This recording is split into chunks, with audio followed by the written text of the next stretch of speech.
Okay, so this is work that we're presenting from the Malta Digital Innovation Authority, a national technology regulator that was set up in 2018.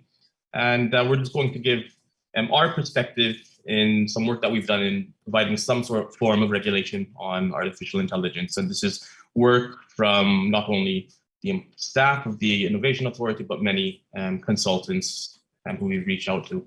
So indeed, there's a spectrum of opinions when it comes to what is required to regulate AI, and should we even regulate AI, from complete mandatory regulatory compliance to freedom and allowing for the market to self-regulate itself. However, let's take a step back. Let's first start to consider that AI is first and foremost software. And we've been writing software for decades, from all sorts of different types of user interfaces to embedded software to robots. And we all know that software works. We've been doing this for decades, but indeed it doesn't. Indeed, even the simplest of software ends up with numerous bugs. And we can even see real live robots crashing due to bugs crashing.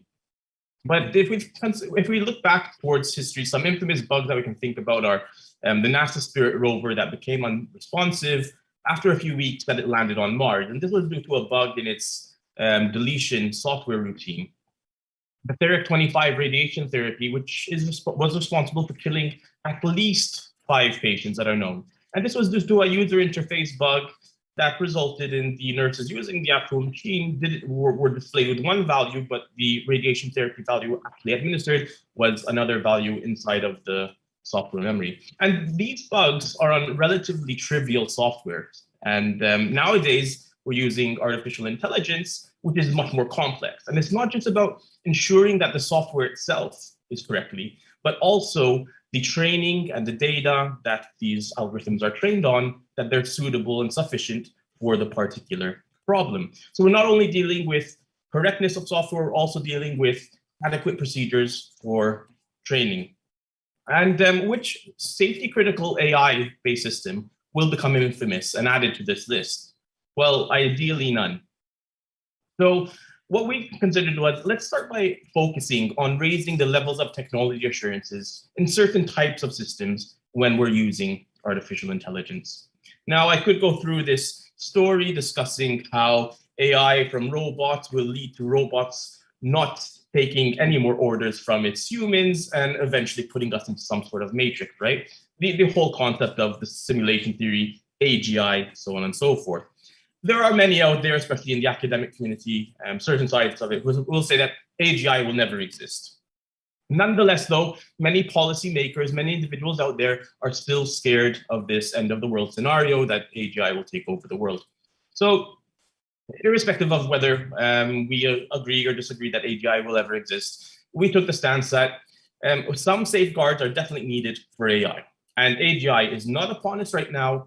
So we will start by regulating and ensuring certain principles in ANI and leave AGI for future. So the first policy decision that we made was differentiate between ANI and AGI and start by focusing on ANI.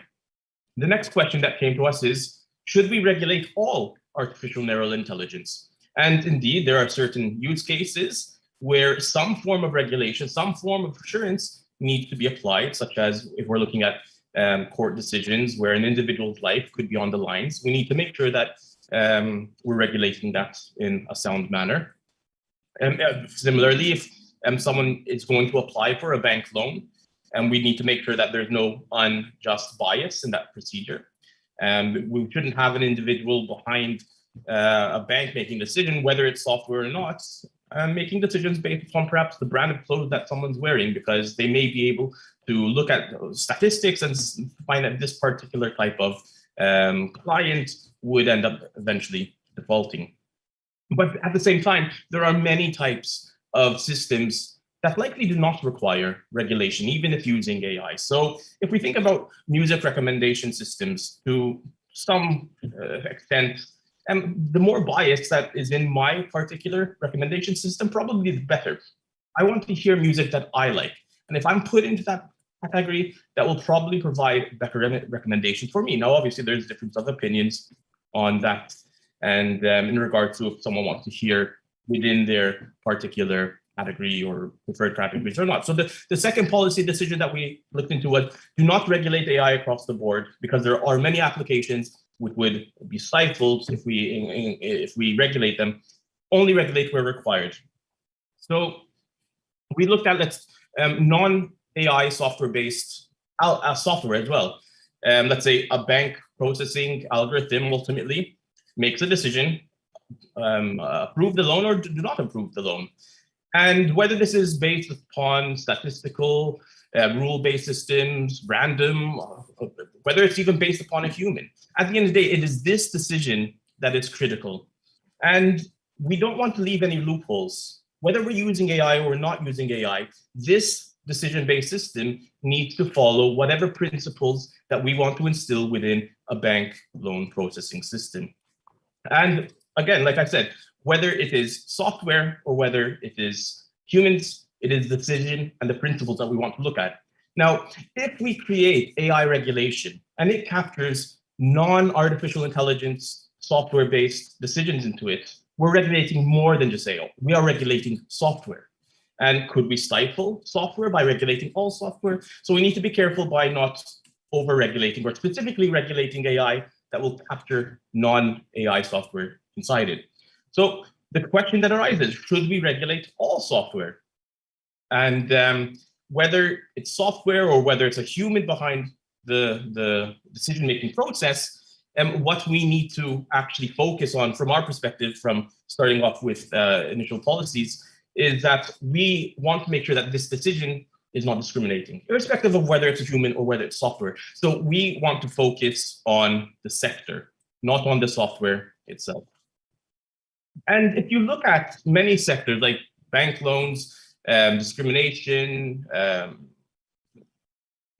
court decisions, a lot of GDPR, a lot of regulation already exists and tells us what we need to do, even in terms of bias and discrimination. So by creating regulations specifically for these types of sectors, are we now going to be replicating law? Are we going to be replicating certain laws that define you cannot discriminate? Because these laws already exist. So the third policy decision was do not mandate artificial narrow intelligence regulation, rather focus on regulating the sector and activity, not the technology. The technology then needs to abide by whatever regulation is applied to the sector. So we then went ahead and said, okay, we'll regulate the sector. Now we're often using AI-based systems and other types of systems in such sectors. And we could end up seeing bugs where individuals are cheated of giving certain loans or are subject to unjust bias due to perhaps software bugs. So what we started with is by looking at assuring that the software that is used in these types of regulated sectors and instances and safety critical systems, we need to make sure that this software is fit for purpose. So the fourth policy decision that we looked at was for regulated and safety critical sectors and activities, technology audits need to be considered, especially if they're AI, artificial narrow intelligence-based systems. Now, the issue with technology audits is you'll find all types of different auditors out there, those who do a great job, high quality, and they may be quite onerous in terms of costs, and those who do perhaps not such a good job and are not so thorough, and they'll be cheaper. And as a national regulator, wanting to assure that these sector-based software implementations are fit for purpose, we need to assure some level of assurance in regards to the levels and qualities. And how can we do this? Well, we need to look towards some standards. And the fifth policy decision was, in order to assure these levels of standards and audits undertaken, a national technology regulator was set up. And that is what the Malta Digital Innovation Authority became, which is the authority responsible for the levels of assurances, audits, standards, which are undertaken. So the first steps in regulating when we created this framework was to create a voluntary regulatory framework, where if you wanted to undertake certification and have your system audited, you could.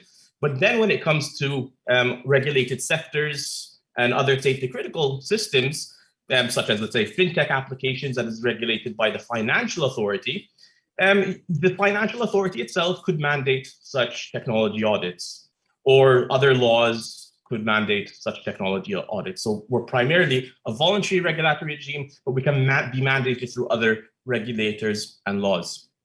And the Malta Digital Innovation Authority was set up to ensure these levels of standards, and the laws were enacted. Now, the framework defines an innovative technology arrangement, which is not specifically on AI, it's wider. And the reason is because we have very similar issues in blockchain, DLT, and other software. So we started with a wider definition of what we want to include, and then we created specific standards when using types of technology. And currently within the ITA, within the ITA framework, we support artificial intelligence systems, architectures, code, and related software. So it's quite a wide definition. And just an overview of the process, when we're undertaking an audit, or actually the whole regulatory framework, the MDIA, what it does is it vets and scrutinizes system auditors. These are external companies who have the expertise who can undertake such audits, because we can't do that in-house. Otherwise, we'd be struggling to find the right resources. So this is one way of outsourcing our regulatory arm to existing audit companies. And the different audit companies have their own subject matter experts, and we also verify them that they have the right levels of experience and education and know-how to undertake whatever audits they claim that they can undertake. So we heavily scrutinize and vet them, and they're approved.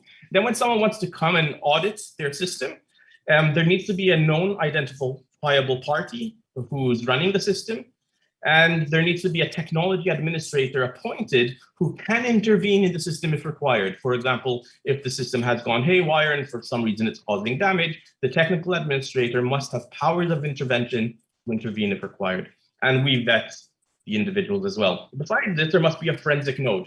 And a forensic node is responsible for collecting all information to do with the running of that system. Now, the Innovation Authority releases guidelines that the auditor, that the subject matter experts must abide by when they're undertaking these audits. And we've released guidelines specifically for artificial intelligence, and which define the different control objectives that they must check. The system auditor then is the actual one responsible for undertaking the audit, because they're the ones with the expertise. And they might find that the whole system is seen to be sound, and they issue an audit report. That audit report at the end of the day is passed on to the Innovation Authority along with the applicant's application and a description of what their software, what their AI is doing. And the authority then undertakes scrutiny on the report and on the application to make sure that the audit report seems sound and the process is undertaken to reach the conclusion that levels of technology assurances applied are adequate. And if this all goes well, then we issue certification and the software is deemed to be fit for purpose. So looking at the process, the applicant really comes to us with a blueprint of their software and the application. And like I said, that goes to the system auditors. Then along with the system auditor reports, if the MBIA is happy, we finally issue certification for that. Now, how does this structure help? We're giving applicant due diligence, so there's a known identifiable party behind the system who can be held liable if required. There's technology due diligence being done by the system auditor, reaching a level of assurance that the system is implementing what it says on the box.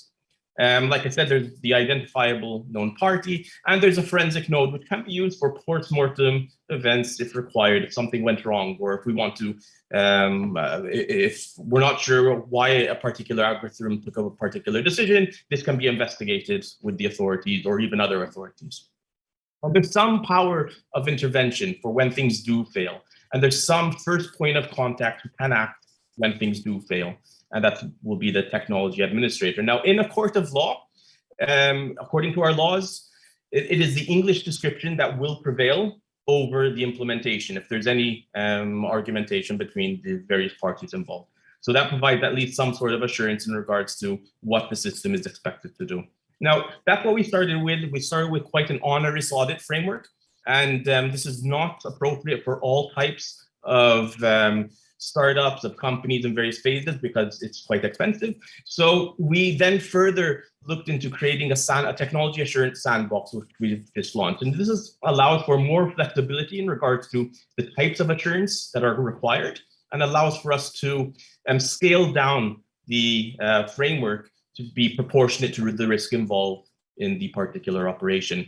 And in future, we're looking into other tools to include into our regulatory framework that might even be able for us to allow for lower levels of assurances for lower level risks.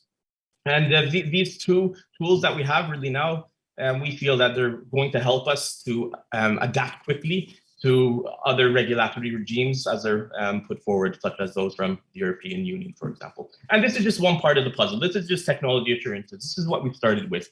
And indeed, we need to look forward to defining liability, issues of protection and privacy, specific solutions for specific sectors, ethical considerations. This is just one piece of the puzzle. And this is where we started. And we're looking forward to see how this regulatory framework may fit into the future of regulating AI. So that's it for my talk. Thank you.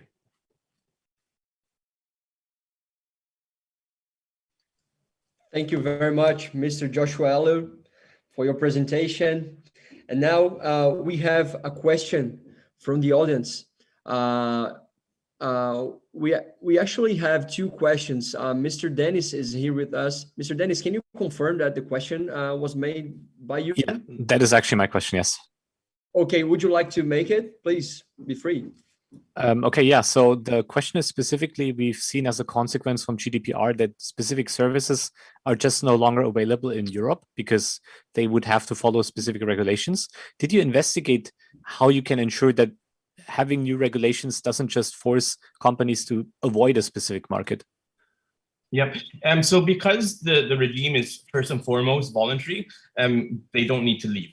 It becomes mandatory if the financial authority, let's say, mandates some sort of regulation, or the health sector. Now, if they need to leave due to some mandated regulation, there's not much we can do as an authority, but we are going by the principle that if our financial authority is putting certain regulation in place, then it should be there for the right purpose. If not, as an authority, we will combat against these local regulation. Mr. Joshua, I'd like to give you one more minute for final words, since we are almost at the time for the presidential address. So please, could you please have final words? Yep, so it was a pleasure being here, and I look forward to seeing how the tech, law, AI regulatory world does evolve. It was a pleasure.